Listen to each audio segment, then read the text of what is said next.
Hi guys, mga boss, mga loads. To this video, meron tayong panibagong unit. Isang Isuzu 4HL1 engine. Unang-una sa lahat, magpasalamat tayo sa ating Panginoon. Binigyan tayo ng panibagong customer. So ayan si Mr. Dangsky. Si Mr. Dangsky at ito yung partner niya dyan, si Mr. Janry Imboy, at nandun yung may-ari, nakasilip. So yung problema nito is low power at saka naghalo yung asiti at tubig sa kanyang radiator. So yung asiti galing sa makina pumapasok sa radiator. So ito yung problema niya. Ito yung dapat malutas sa mga nakbar boys natin ngayon. So ito yung binabaklas na. Yung oil cooler dyan, binabaklas na sa mga nakbar boys. So dinahandahan na nilang dinismantle yung cylinder head yan. Siyempre, top overhaul lang muna tayo. Baka masolve natin na hindi buuhin pag baklas yung intero makina. So, ayan si Mr. Janry Imboy at sa Mr. Dangsky Nabaska. Ito yung mga membro sa Nakmar Boys natin. Dahan-dahan lang kayo mga bata. Ingat-ingatan yung trabaho niyo. So, again, from Sinakaban, Misamis Occidental ang unit na ito. So, magka-probinsya lang dito sa atin. So, malapit lang. 25 kilometers yata yan. Galing sa atin. Yung distansya galing dito sa talyer natin. So, nandyan si mamang may-ari. Palaging nakatingin. Ayan yung itsura. Sa kanyang block. Yung na-pull out na yung cylinder head assembly. Ito yun, nang dumi-dumi na. At saka wala nang cylinder head nyo nang nakita dyan. So, ayan yung nag-final dyan, si Mr. Jolly Sibia. Siya talaga ang in-charge natin pag mag-setting. Siya ang overhaul master natin. Sama niya si partner niya, si Mr. Dangsky Nabaska. So, silang dalawa, pag overhaul ang pag-usapan, silang dalawa ang tumitira dyan. So, siniting na ni Mr. Jolly Sibia. Ingat lang, Mr. Jolly Boy. So, nilagay na yun yan yung camshaft dyan. Sinit up na. So, again yung problema nito is low power at saka naghalo yung asiti at tubig sa kanyang radiator. So, ito yung problema nilulutas natin. Saan kaya dumaan yung asiti niya? Yung oil niya papuntang radiator. Ano kayang dahilan? Pero sa tansa natin, dumaan dyan sa cylinder head. Siguro may damage na yung cylinder head gasket niya. So, ayan.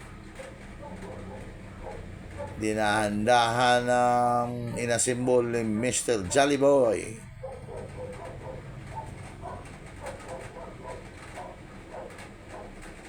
So, siya talaga ang tagapag-overhaul natin. Together with Mr. Dangsky Nabaska. So, ingat lang mga bata. Para maiwasan natin yung back job. Mahirap na pag magmadali tayo, baka ma-back job pa, balik tayo sa trabaho. So, slowly but surely, yun ang motto natin.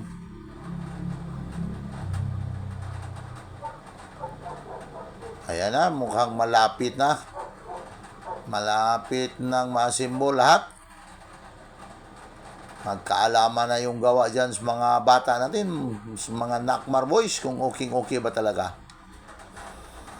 Ingat kayo dyan kasi nandun sa likuran nyo si Mr. Mamang May-ari. Palaging nagmamasid sa kanyang unit. So, sinilip-silip pa talaga ni Mr. Jolly Sibia. Simple lang yung gawa natin. Kahit sinong talyer, kayang-kaya yung trinabaho natin. Depende kasi yun sa diskarte. So, gumagamit na si Mr. Jolly Boy dyan ng torque wrench para makuha yung saktong higpit sa mga tornilyo.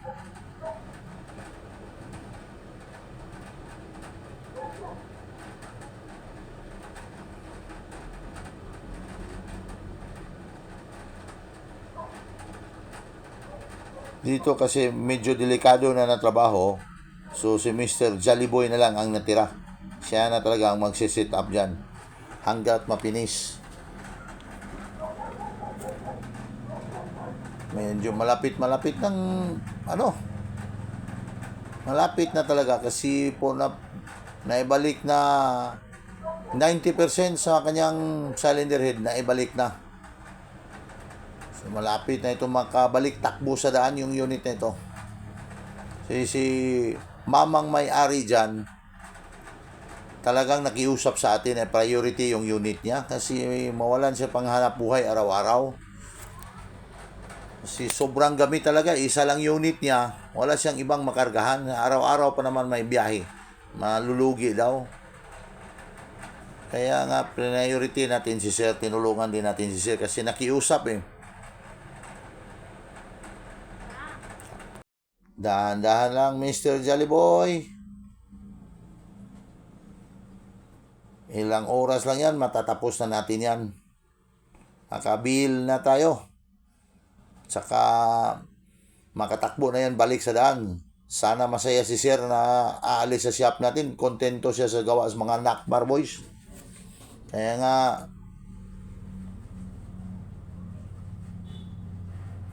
talagang isureball natin yung gawa. Iwas tayo sa backjob. Hindi naman talaga mapagkailan, wala talagang shop na walang backjob. Pero kung maaari lang, iwasan natin. Kasi mahirap na.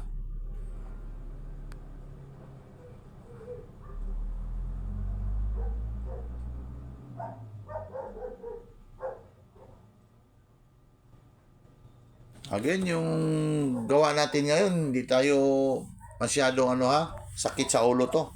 Kasi hindi to masyadong troubleshooting. Simpleng-simple lang. Andali lang natin nakita yung problema kung saan dumadaan. So kahit sinong mekaniko dyan o talyer, kayang-kaya yung ginagawa natin. Hindi natin pinagmayabang na tayo lang marunong.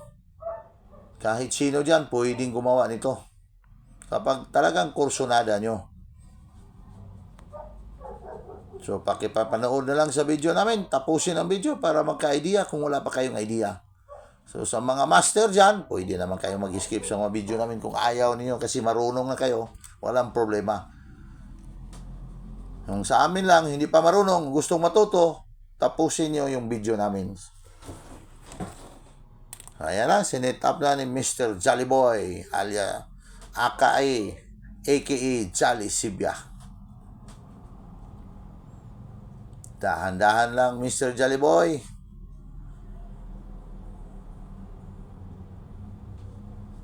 Siya yun, sinisilip-silip pa talaga. Talagang ginawa niyang maging sure yung gawa niya. Yung trabaho niya para walang backjob. Siyempre naman, hindi tayo gusto sa backjob. Pag-iwasan natin yan kung maaari lang. Ayan yung chip overhauler natin. From Cagayan de Oro City, napuntang Oroquita City. So, Cagayan de Oro siya galing. Matagal siya doon sa Cagayan de Oro City. Mekaniko din. Sa gustong umuwi sa sariling bayan niya, kaya nga napunta siya dito sa Nakmar Auto Parts and General Merchandise. Ayun na, panghang electrical na lang ang kulang nito. Si malapit nang matakpan ang buong cylinder head dyan. So malapit-lapit na yan makaandar, makabalik sa kalsada ang unit na ito.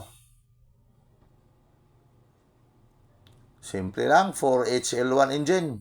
Top overhaul tayo.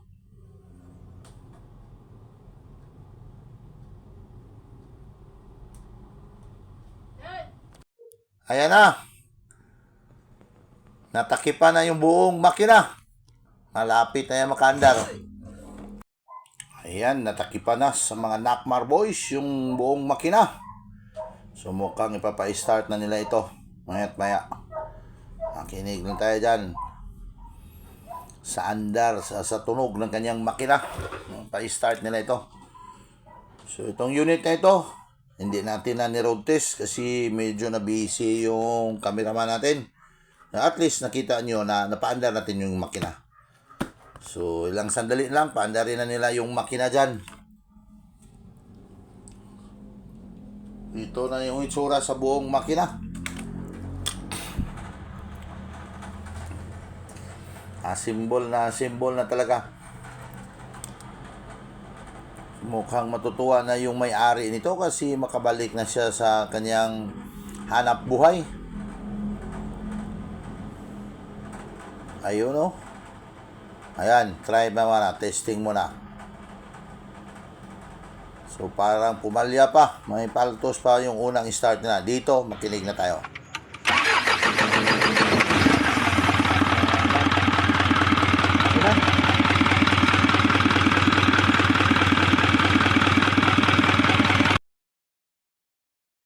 Start na talaga yung makina dyan.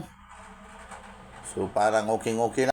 So okay na talaga, nakaandar na. Ayan o, pinicturan pa, binidyuhan pa talaga ni Mr. Jolly dyan yung kanyang gawa, sarili niyang gawa.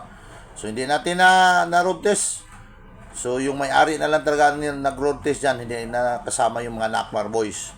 So hanggang dito lang si Nakmar. Maraming salamat, at least nakaandar yung kanyang makina. Kita nyo na napaandar natin yung makina ni Mamang may-ari. So hanggang dito, bye-bye!